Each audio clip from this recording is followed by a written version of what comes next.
Shalom très chers fidèles téléspectateurs, nous voici encore avec un autre numéro dans l'émission Star Voice.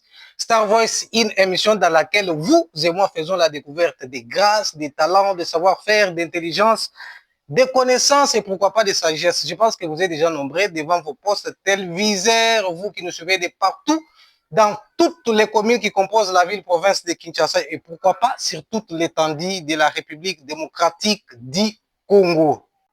Et vous également qui nous suivez sur notre chaîne YouTube à Kinshasa, Brazzaville, Luanda, Asmara, dans toutes les villes d'Afrique, je pense que vous êtes nombreux. De manière que Star Voice akendaka liboso. Bazolanda biso na États-Unis et pas ya yemoko aza ser na biso. Hein? Wana mpangi na mono Rebecca Chilanda bango baza bato basalaka émission ezala pena na vivacité quoi. Sans oublier Yann Tissoumpa na Paris. Alors dans émission oyo so natangi kombo na yo te, c'est-à-dire que bon nakangi entre parenthèses. Quand ndenge ezalaka nakoki kobanda émission te soki nazongisi matondo na ye moko grand prêtre Jésus-Christ pour cette grâce, pour cette qu'est-ce que je vais dire, cette grâce, cette faveur. Vous savez, plusieurs sont morts, d'autres arrêtés dans des prisons innocemment, d'autres ont connu des accidents, mais nous quand nous avons ce souffle de vie, c'est-à-dire ezala mutu moko quelque part oazo batela, ezala mutu moko quelque part oazo sungake mambo ezala bien. Quand ndenge nalobaka mutu mosusu atambolaka na balabala ka omonika mutu ke ye ebungi etuti mutu, mais banzela wana eza banzela oyo biso mpe totambolaka. Pourquoi toutes ces choses ne nous arrivent pas? C'est parce qu'il y a un Dieu qui nous protège. Yango tozongisi matondo epa na ye. Nakozanga te kopesa merci na Pasteur Nico Kapiamba. Alors très bien, derrière la caméra, nous avons un bien-aimé, il s'appelle Nams. Comme moi, kitoko, Nathanaël, ce soit bien gagné, Nathan. Et puis, oyaye to bien gagné, Nams. Merci beaucoup na ingénieur Luzon Mutanda, les grands formateurs. Ceux qui les lobes moni, Nathan, Aosala Musala kitoko boye, Simanaye. Il y a un grand homme qui s'appelle ingénieur Mutanda. Wana, mwanetu. Tabenga kaye mwanetu. Azampangi na munu. En tout cas, et c'est comme makasi ya kozala nande kolokola ba Luzon. Merci beaucoup. Mais avant de continuer, vous savez, l'émission d'aujourd'hui est dédiée à la structure Star Voice. Pourquoi kaka Star Voice? Pourquoi kaka Star Voice? Donc Star Voice n'est makambo mikolo. Mais avant de développer makambo Star Voice, nazo lukato zonga na régie. Nathan, qu'est-ce que tu as préparé pour nous?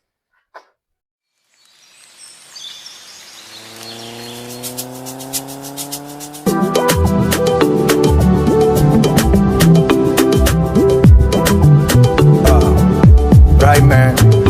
Aujourd'hui je suis dans la joie. Une joie très immense. Oh. Car la décision finale en tout, c'est mon Jésus. Heureux de l'avoir comme mon Dieu, de rencontrer dans mon chemin, appartenir à son royaume. Je suis dans la joie.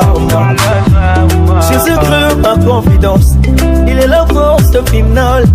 Sa puissance ne pas partielle. Et son langage redoutable. Quand il parle, rien ne peut résister. Quand il ordonne, personne ne peut contester. On m'amène vers lui, bien sûr, je suis coupable. Près de lapider. Je suis l'amour que je vis. Misérable, c'est jusqu'à mes péchés. Il a écrit sur terre son élément pour me défendre. Lorsque je levais la tête, cette tragédie, ils sont tous dispersés. Les derniers mots et les mots à la base de nouveau. Star Voice. Merci beaucoup na ingénieur Nathan pour na nzembo kitoko touti ko yoka et pas biso ezalaka bongo. Mais avant d'entamer na masolo ya Star Voice, le 1er mars, ce n'est pas oublié, hein, le 1er mars, nous avons un concert Mounene. Concert Mounene, na ndeko Gédéon Ilunga akozala na bumbu na mabeka, c'est-à-dire simanaye tokozala na Star Voice mobimba simanaye pour savourer de la bonne musique, c'est-à-dire tozokende ko soutenir ndeko aza membre ya Star Voice na concert na ye tozokende wana na mbongo, donc ozopesa mbongo, hein? Mama Nana, Mama Suza, kuna tozokende kopesa mbongo. Kuna ezala mambo yake oh binika ofele bongo zongi te, il faut soutenir ndeko de manière que lobi to mona bilembo, to mona ba album ya bien, to mona ba biloko ya bien. Merci beaucoup à nos téléspectateurs qui nous suivent souvent. Ah, on a pris mon télévision, vous allez ezala. Alors, église mobimba ya cité me voici et pas pasteur John Kalonda. Bakozala sima ya frère Gédéon Ilunga na concert oyo, c'est-à-dire ekozali la kuna na cité me voici. Nga moko pe na kozala wana na groupe mobimba ya Star Voice, bayembi ya Star Voice bakozala wana bakoyemba tokumisa Nzambe. Émission ya lelo nazo dédié yango na Star Voice. Star Voice tozana makambo minene, je pense que na émission ekoya liboso awa tokozala na porte-parole ya Star Voice na kati ya émission akoyeba na kopesa ba précision ebele ya makambo nyonso ekozala na donc préparation quoi, préparation ya musala wana ya concert wana, donc ekozala sortie officielle tokoningisa Kinshasa, soki yo ozoyima me biso toyima te parce que nous avons la foi kondima ezali ke avec Dieu on va faire de grandes choses. Na Star Voice bobanga te, nzembo eza déjà bayembi nyonso oyo baza ba membre ya Star Voice bakoyemba, soki Nzambe asungi ba émission ekoya liboso bokoyoka son bokomona pe bilili ya nzembo ya Star Voice, c'est-à-dire se préparer en conséquence, hein? Papa Pierrot Kasonga, je pense que osala malamu ozosala pona art etambola bien. En tout cas, que le Seigneur te bénisse. On est de guerre avec toi. Alors, faut passer tuninga ebele ekozala wapi ekozala wapi. Pourquoi boyebi nazo pe sa précision jusque là na pesi précision ya place mululu wana ekosala maté. Hein? Nayebi pourquoi. Porte-parole ayebi singa Papa Diami kolobananu esika mululu ezate. Mais bango bayebaka ke na mai tombé un certain dimanche, le 30, tokozala na concert, célébration munene. Ya sortie officielle ya Star Voice. Akoyebisa biso Star Voice eza nini? Akoyebisa biso pourquoi Star Voice? Akoyebisa biso Star Voice aza constitué na banani? But pe objectif ya Star Voice eza nini? Quand on a le but, nazobeta nde c'était parce que eza concert munene ekozwa bato ebele, ekozwa bayembi ebele, ekozwa ba autorité baozala na kati ya concert wana, ba pasteur minene baozala na concert wana, hein? Tango porte-parole akoya nakopesa biso ba directive ndenge ekozala carnaval ekosalema ndenge nini mpona kozwa ba polo ya Star Voice il faut sala ndenge nini.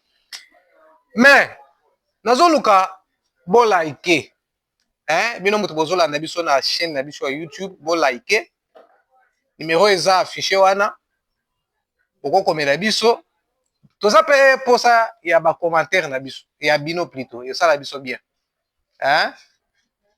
Je sais que il s'appelle comment Isdor Kadima Kabongo.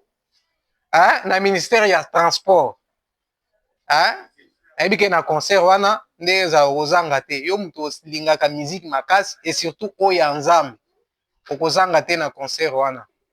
Kande na lobi soko za na posa ba polo ya Star Voice, soko za na posa ya ba affiche, soko za na posa ya ba kepi to ba chapeau ya Star Voice, numéro eza affiché kuna obenga biso en privé ou soit au sima ya ko like oko sala moi commentaire moko boye na se poto yeba ke toza même moral. Il s'appelle Itika Bengene. Bon anniversaire, je pense que Olandaka Biso lui il est Tamboujimai.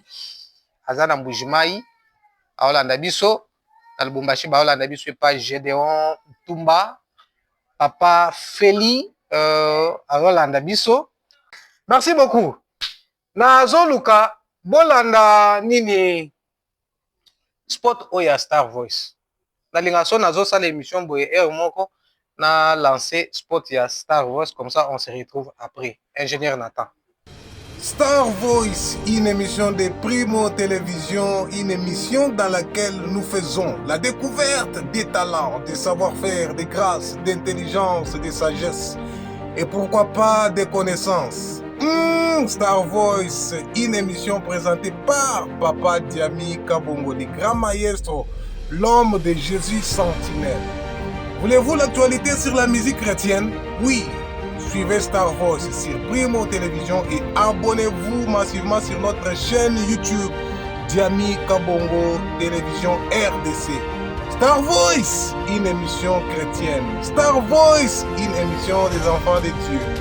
Allô, allô, allô, musiciens chrétiens. Êtes-vous intéressés? Pour y participer, contactez-nous sur 089 214 30. La grande famille Star Voice est disponible pour recevoir. Que le Seigneur vous bénisse. Bokabelanga tricot ya Star Voice ko.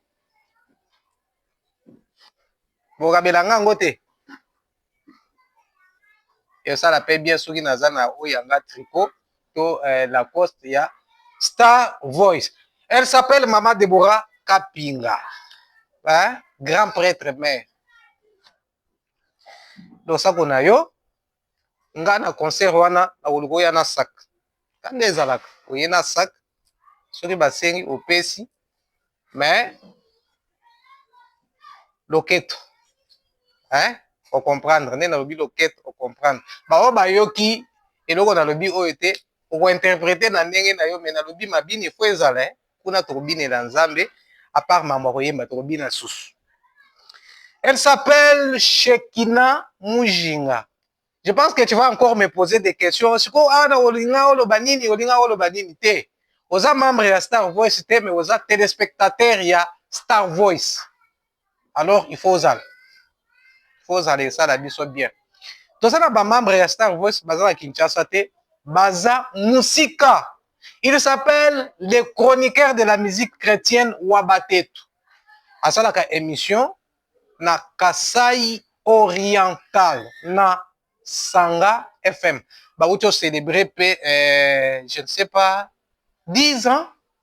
10 ans il y a émission je pense. Mululu wana eleka bien na Mbujimai na papa Mardoché Musoku Udini Bintu église Wabatetu. Donc soki na bandi propagande ya Star Voice awa yeba ke nyonso koleka na Kasai. Eza bongo biso ezaka bongo. Complicité kaka. Papa Mardoché, Zamba Pambola yo, osala musala kitoko.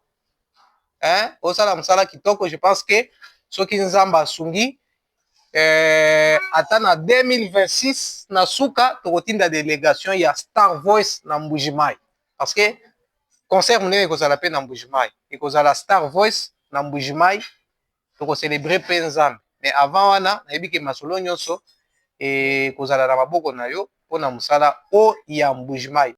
Alors, ndenge na lobi ke émission on a dédié yango na Star Voice, c'est-à-dire masolo lelo ezaka Star Voice na Star Voice. Na ba téléspectateur ya Star Voice o balandaka biso na kati ya ba concert pona ko soutenir musala oyo, c'est-à-dire nous sommes de guerre avec vous, c'est-à-dire botika biso te, boyaka yaka.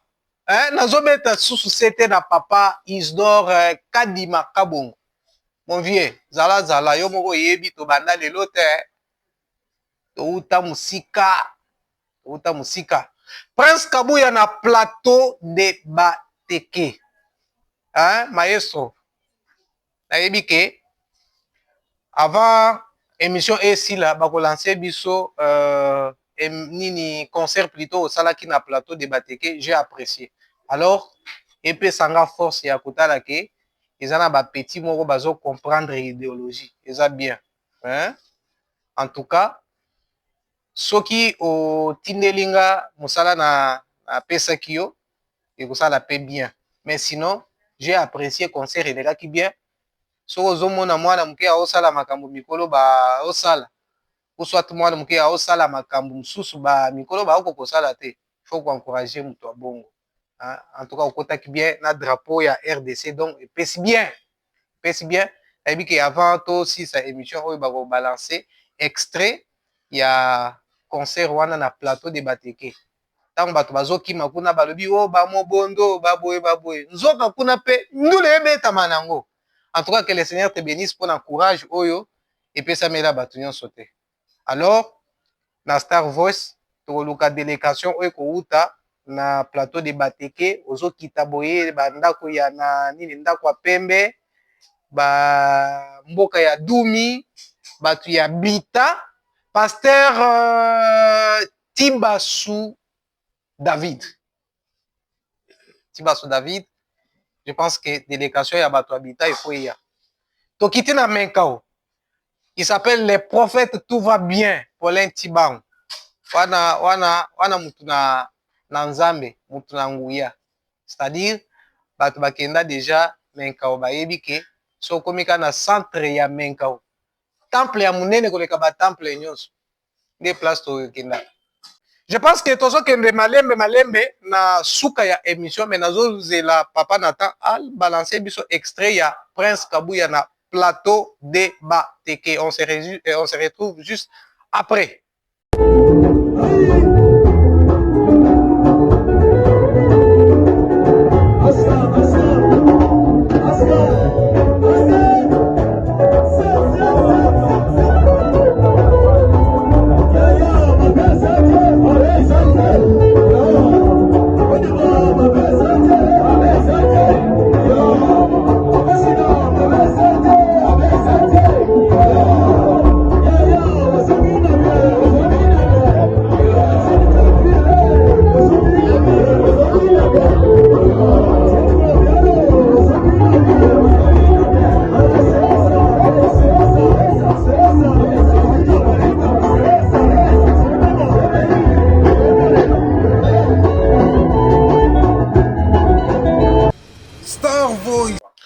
Compa qui commence bien, finit bien. Je suis arrivé pratiquement à la fin de notre émission du jour. Derrière la caméra, Nams et Miradi. Je pense que na rendez-vous avec Oya Liboso, beaucoup de éclaircissement, il y a ma camunios où ils ont concerné Star Wars. Quant à moi et vous, que le Seigneur vous bénisse. Star Voice, une émission de Primo Télévision, une émission dans laquelle nous faisons la découverte des talents, des savoir-faire, des grâces, d'intelligence, de sagesse et pourquoi pas des connaissances.